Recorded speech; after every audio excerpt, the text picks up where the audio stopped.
So I just got done watching the recently released Supergirl movie, and I have to say, the DCU continues to disappoint me.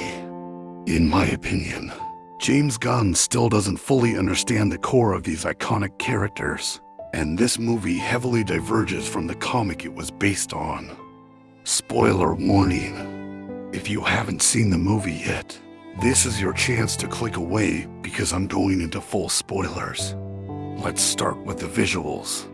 The CGI was honestly pretty rough, especially during the second half of the movie.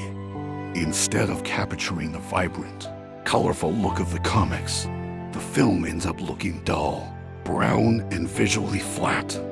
It just lacks the larger-than-life feel that I was expecting from a Supergirl movie. Then there's Crypto. Once again, he's used as a major plot device, and I can't help but feel like this type of storytelling has become overused. Crypto is a fun character, but using him in this way again felt repetitive instead of fresh or creative.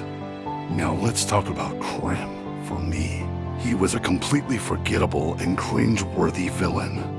I don't mind when comic book movies make changes from the source material. Sometimes those changes actually improve the story. But when you change a character so much that they lose what made them interesting in the first place, you've missed the point. This version of Krem just didn't work for me. My biggest issue, though, was the ending. People still criticize Man of Steel because Superman killed Zod, but in that movie, the situation left Superman with no other choice. Zod was moments away from killing innocent people, and there was literally no way to contain him. In Supergirl, however, Krem had already been stripped of his powers, yet Supergirl still killed him anyway. That decision felt completely unnecessary and made the ending fall flat for me.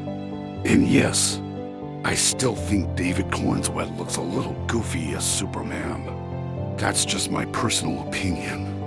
Now, was this the worst movie in the DCU? No, I still found it more watchable than Superman. And Jason Momoa absolutely stole every scene he was in as Lobo. He brought the energy, charisma, and attitude that I expected, and he was easily one of the highlights of the film. Overall, I have to give Supergirl 3 snowflakes out of 10. It had a few enjoyable moments, but the weak CGI, disappointing story changes, forgettable villain, and poorly handled ending made it a huge miss for me. But that's just my opinion. What did you think of the movie?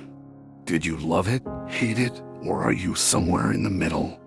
Let me know down in the comments. And if you enjoyed this review, don't forget to like, subscribe, and turn on notifications for more DC and comic book content. Thanks for watching.